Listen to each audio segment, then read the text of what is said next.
Okay, everybody. So since we can't really see, I'm going to take y'all for a ride.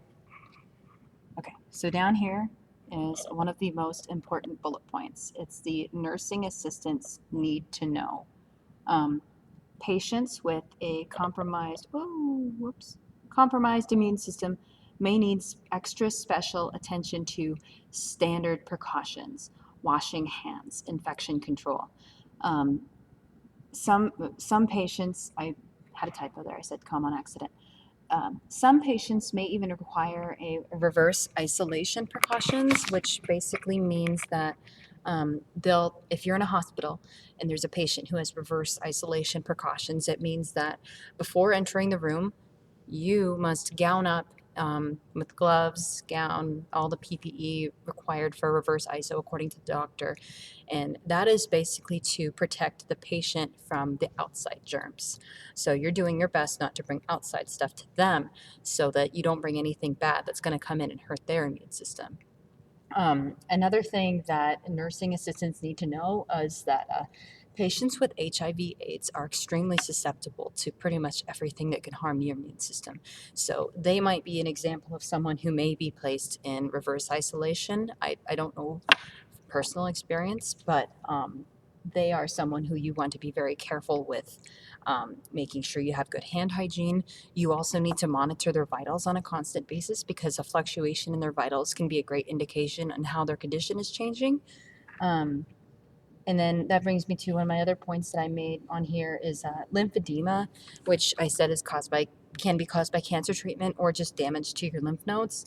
Um, Lymphedema is something that is probably very common in nursing homes as well as hospitals, since um, it it makes the limbs very hard to move. It results in decreased mobility and decreased range of motion.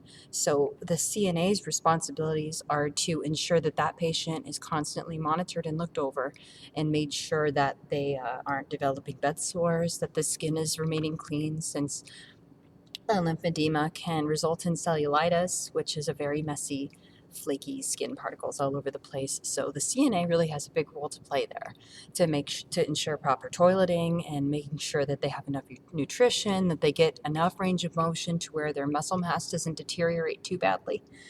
Um, so um, constant care is paramount. If that limb can be elevated, that's also best. And then it should never be abrased or it should never be cut in any way if that can be helped.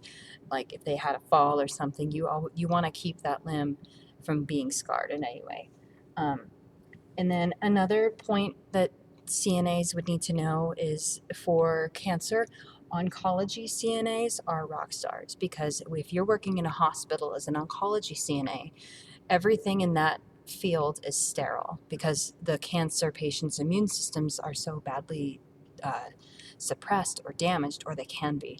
So the CNAs who work in that field take care of everything: cleaning, food, stocking, supplies, ensuring all the other duties that a normal CNA would take over, such as toileting or feeding and monitoring input and output.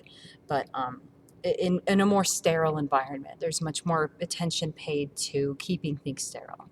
So hopefully I'm not missing anything. I believe I covered everything I wanted to cover. I have a diagram here of the lymph node. I want to take a look here. There, and then this is my little guy. He's crushing the cancer cell. And then just a basic diagram of the lymphatic system, which my counterpart Jaden covered.